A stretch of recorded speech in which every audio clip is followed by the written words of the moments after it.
Akkam jirtu kabajamtoota hordoftoota chaanalii keenya. Chaanaliin kun chaanalii keessan hospitaala keessan hospitaalaaf chaanalii isin manatti teessanii odeeffannoo fayyaa wayitaa yeroo yerootti argattanii. Akkuma beekamu Dr. Naafii Argiituu jedhama. Arras barumsa fayyaa wal qabatan tokko isiniif qabadhee dhiyaadheen jira. Fayyaa wal hormaata saalaa wayin immoo fayyaa qaama saalaa dhiiraaf shamarran irratti of eeggannoo akkamii gochuu qabu kan jedhu irratti kan waliin ilaallu ta'a. Hanga xumura sagantaa keenyaatti nu hordofaa. Namoonni haaraan dhuftan yoo jiraattan baga nagaan dhuftan isin jennaa. Nooraa isin jenneerra. Viidiyoowwan hedduu kanaan dura gadhiifnee jirra. Viidiyoon kanaan dura gadhiifne daawwachaa yoo jaallattan qofa YouTube channel keenya mo subscribe godhaa. Fayyaan fayyaa. Egaa dhaggeeffattoota keenya sagantaa keenya guyyaa har'aatiin kan waliin ilaallu of eeggannoo akkamii dhiirri tokko yookiin shamarran tokko dhiirri tokko yookiin dubartiin tokko of eeggannoo akkamii qaama saalaaf gochuu qabdi kan jedhu irratti kan waliin ilaallu ta'a. Yeroo baay'ee namoota waa'ee biratti yommuu waan akkasii kaafnu akka saalfitti kan ilaalan jiru. Egaa fayyaan saalfiin qabu hakiima duraa wanti dhokatu hin jiru jedhama miti. Kanaaf wantoota tokko kaafnee waliin ilaallu yaallaa fayyaan wal hormoota saalaa yookiin immoo fayyaan qaama saalaa fayyaa barbaachisaa fi xiyyeeffannaa guddaan itti kennamuu qabudha. Namoonni baay'eenis mana yaalaa dhufuudhaaf baay'ee sodaatu dubbatachuuf jechuudha.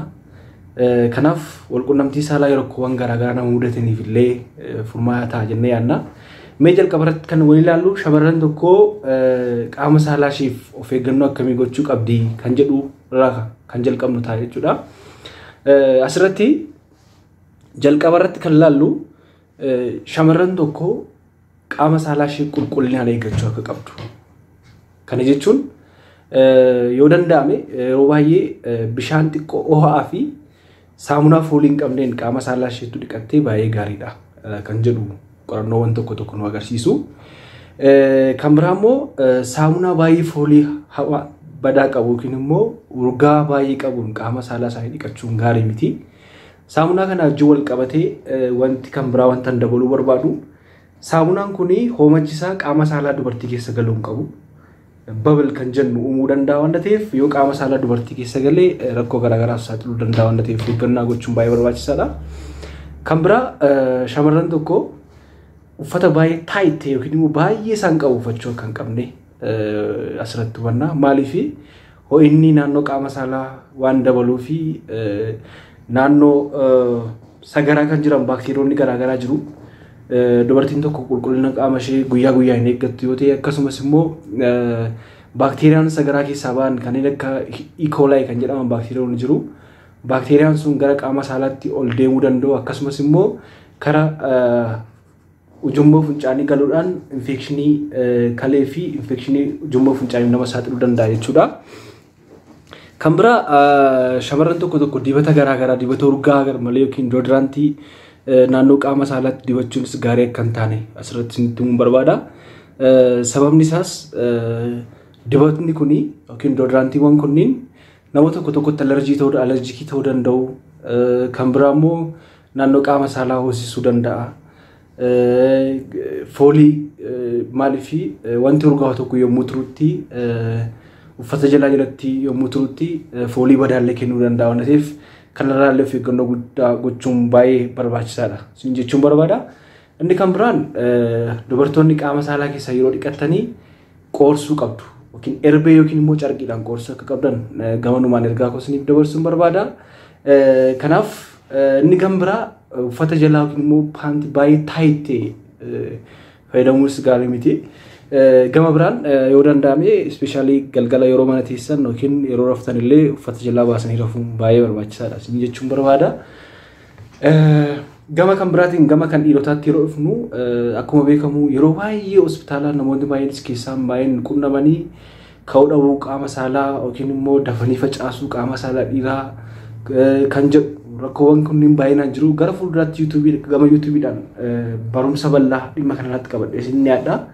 Garuu wanti beekuu qabnu tokko yoo jiraate dhiirri tokko of eeggannoo akkamii qaama saalaaf gochuu qaba kan jedhuuf yookiin immoo jabina qaama saalaa dhiiraatiif maal gochuu qaba kan jedhu irratti kan ilaallu ta'a. Tokkoffaarratti bishaan baay'inaan dhuguun baay'ee barbaachisaadha.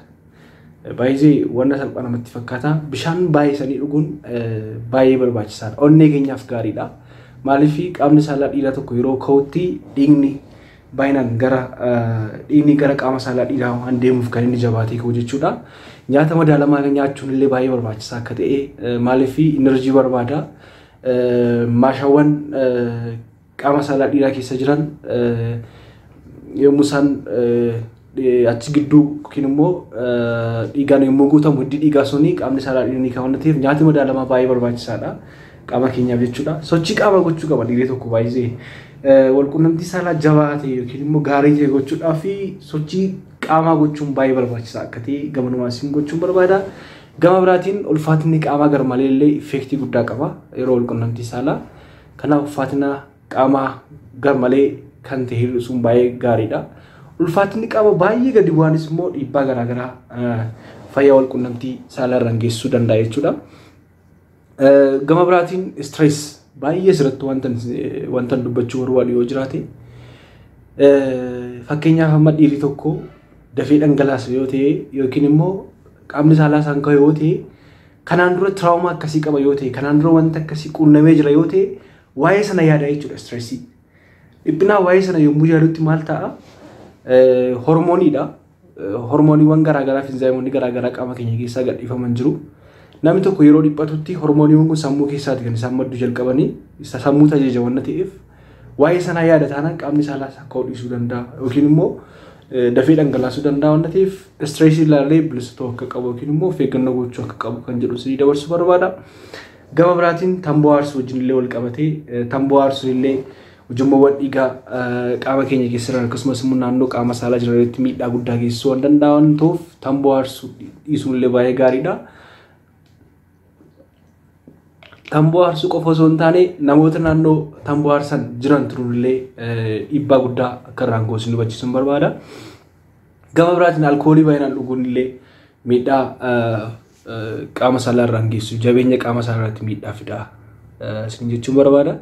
Gama biraatiin qaamni saalaa dhiiraa yeroo baay'ee yeroo takka ka'ee ta'uun isaa fayyaasaaf jabina isaaf gaariidha saayizii isaaf gaariidha kan jedhus jira yaa'u qaamni saalaa dhiiraa yeroo baay'ee yeroo takka ni kaawwannateef inni gaariidha akka gaariitti jajjabeeffama kanaaf waan tokko sodaachuun akka hin qabne dhumarratti dhaamsan isiniif dhaamuu barbaadu yoo jiraate dhugaa dubbachuuf tariitii baay'een keessan dargaggoo ta'uu dandeessu wanta kan hin argine ta'uu danda'a garuu maatii nama baay'ee keessa galee dhibeen kun yookiin immoo rakkoowwan fayyaa qaama saalaa wal hormaata wajjin wal qabatan baay'een waan jiraniif sodaa tokko malee rakkina keessanii madda gara fuulduraatti waan baay'ee waliin hojjennaa YouTube channelii kooti subscribe godhaa namoota baay'ee biraanis share nuuf godhaa akka laaltaniis share godhaatiin jajjabeessaa gara fuulduraatti hojiiwwan boonsaa garaagaraa qaban dhumna isiniin jenna baay'een isin jaalladhaa baay'een isin kabajaa galatoomaa fayyaa